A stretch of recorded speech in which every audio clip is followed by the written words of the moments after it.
Gracias, Aida. Amigos del auditorio, a ver, seguramente usted ha pensado lo mismo que yo y que muchas otras personas, gracias, en cuanto a que hemos visto videos en redes sociales de individuos que nos dicen, que nos señalan cómo evitar pagar el impuesto, cómo evitar pagar el IVA a la hora de cargar gasolina.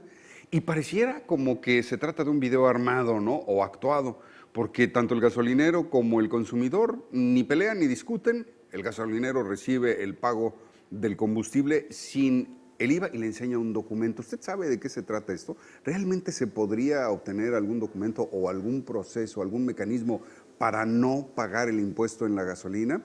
Bueno, pues hoy vamos a platicar de algo parecido y el abogado Oscar Díaz, a quien tenemos el gusto de recibir aquí en el estudio, nos va a ayudar a entender esto, si se trata de un amparo o es algún otro mecanismo que se puede utilizar para no pagar el impuesto a los combustibles. Oscar, ¿cómo estás? Bienvenido. Hola Javier, muy bien, gracias. Gracias otra vez por la invitación, encantado de estar aquí contigo en viernes. Hoy para platicar de este tema que es un tema derivado del gasolinazo, de ese megatema que ha estado en boca de todos en los últimos días. Lo platicábamos la semana pasada justamente aquí.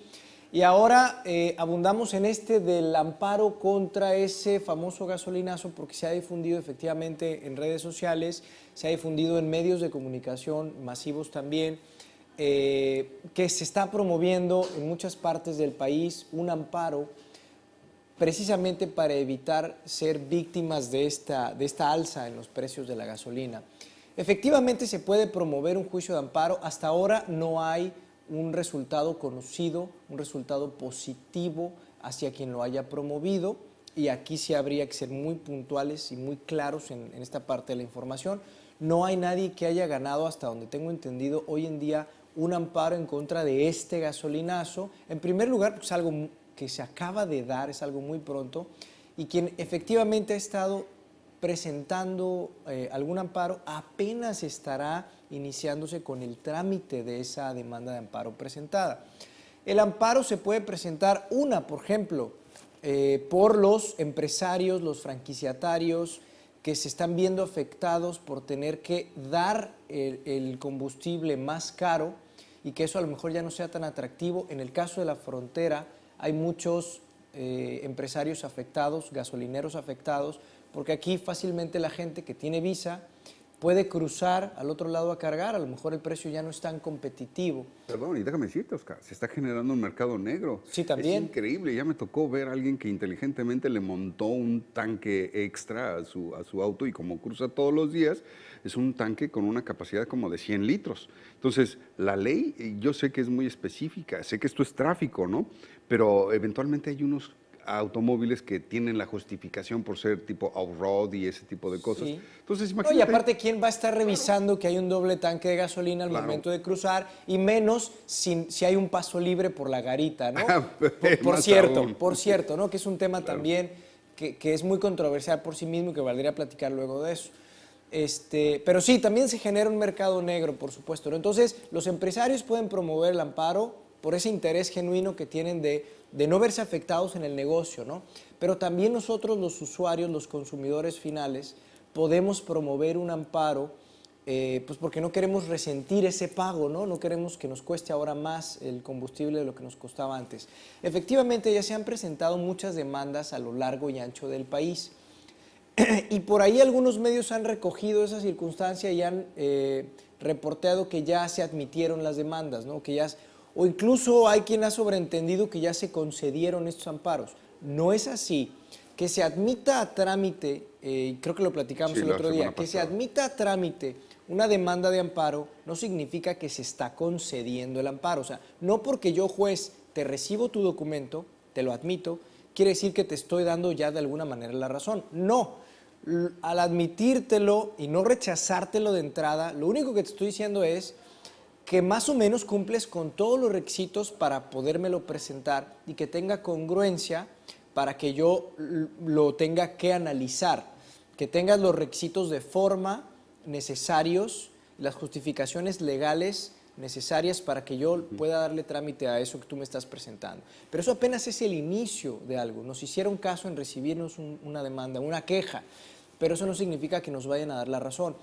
tenemos que demostrar nuestros argumentos, nuestros fundamentos, se tienen que pedir informes justificados a las autoridades de las cuales nos estamos quejando, la Secretaría de Energía, no sé, cualquier otro tipo de autoridad que se esté señalando ahí, mediante la cual a la cual se le requiera un informe justificado de por qué está sucediendo esto. Al final de eso, un juez de distrito va a llegar a un resultado y ese resultado todavía puede ser impugnado por las partes. Cualquiera de las partes que pierda ese juicio de amparo, esa demanda de amparo, seguramente la va a impugnar y se va a ir a una segunda instancia de una revisión. Si el quejoso pierde, seguramente va a promover revisión. Y si la autoridad pierde, pues por supuesto que va a solicitar una revisión también.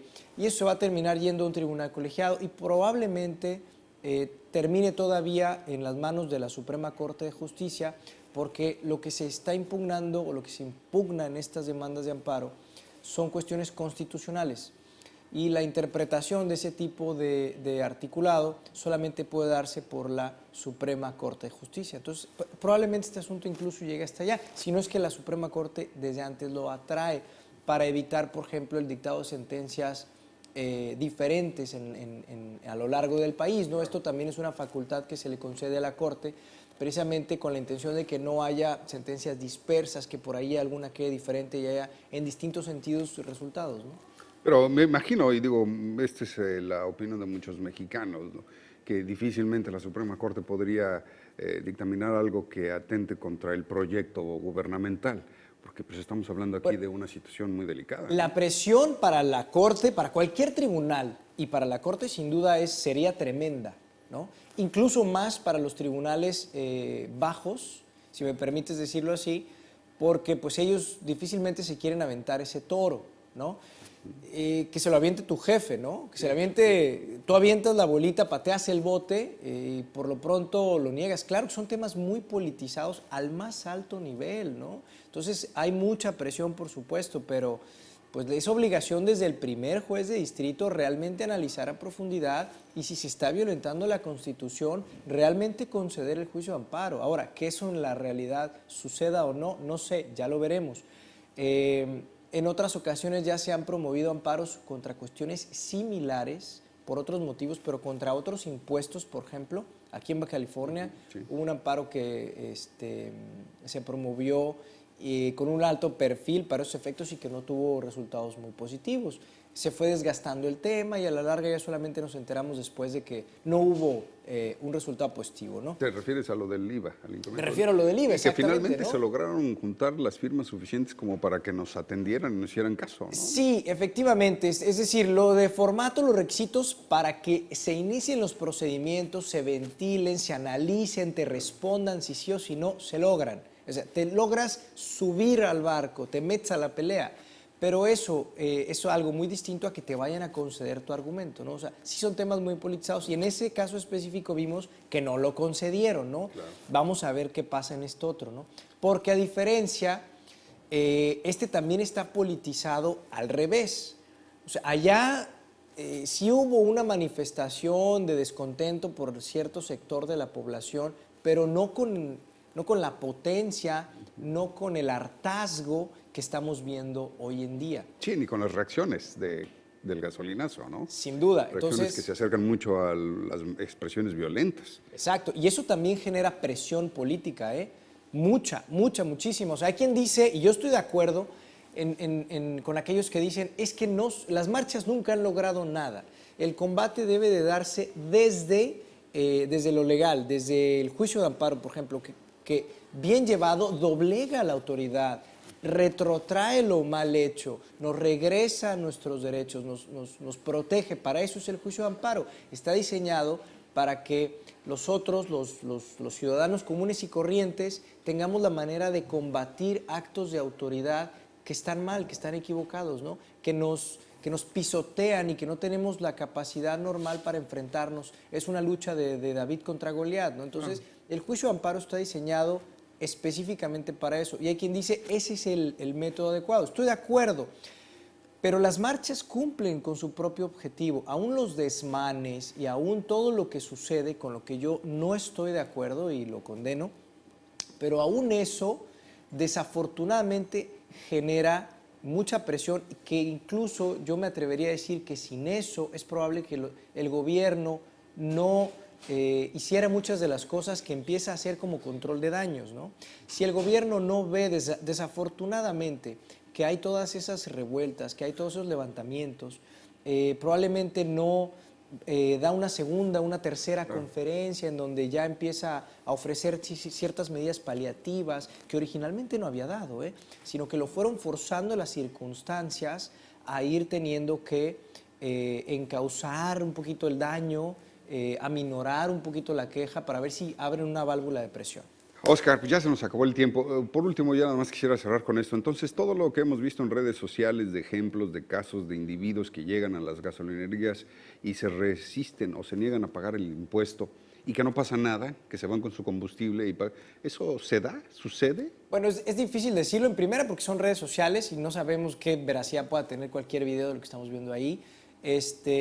Pero eventualmente ese pudiera ser un resultado después de haberse ventilado un proceso como el que te estoy platicando, Amparo, y que pudiera ser un resultado positivo. Si nos concedieran una sentencia que nos diga que nos ampara, nos protege en contra de eso y que a nosotros no nos aplica el alza en las gasolinas, nosotros no tendríamos por qué pagarlo y bien pudiéramos andar con una copia certificada de ese documento cuando lleguemos a cargar gasolina y a nosotros no nos aplicaría. Probablemente Profeco o Secretaría de Energía o alguien generara una instrucción a los franquiciatarios para que se les diga que a quienes presenten la documentación correspondiente no se les cobrara el valor nuevo, sino el valor anterior. Pero todo esto todavía es muy especulativo y es casi fantasioso, porque este es un tema muy nuevo, es decir, nadie tiene, hasta donde tengo entendido todavía, nada muy avanzado que digamos, más que amparos presentados que están en pleno desarrollo, juicios o demandas que están en pleno desarrollo, ¿no? Pues Oscar, te agradecemos mucho la visita y que nos aclares un poco el tema. Y sigo, como tú dices, tenemos escasos días del mes de enero con esta novedad y el desarrollo del problema, pues todavía, digo, y que de todos modos, a pesar de que son pocos días, ha avanzado muchísimo, ha tenido mucho crecimiento y evolución. Ojalá pase algo que sí, satisfaga cada vez a más la gente lo comunidad. está promoviendo, pero van a pasar muchos meses, Javier, si no es que un año, 2 años, para que podamos estar viendo un resultado seguramente profundo o ya final, un resultado de fondo de este tema. Oscar, te agradezco mucho la visita. Nos das tus números de contacto, por Gracias, favor. con mucho gusto, Javier. Es el 324-5258, 324-5258. Díaz Gómez Abogados es nuestra oficina, ya lo sabe. Nuestras consultas no tienen ningún costo. Llámenos, con mucho gusto los atendemos. Tenemos también nuestra página de Facebook, Díaz Gómez Abogados. Contáctenos, ahí también hay mucha información de nosotros. Muchas gracias. Gracias, Javier. Al contrario, abogado Oscar Díaz con nosotros. Te esperamos la próxima semana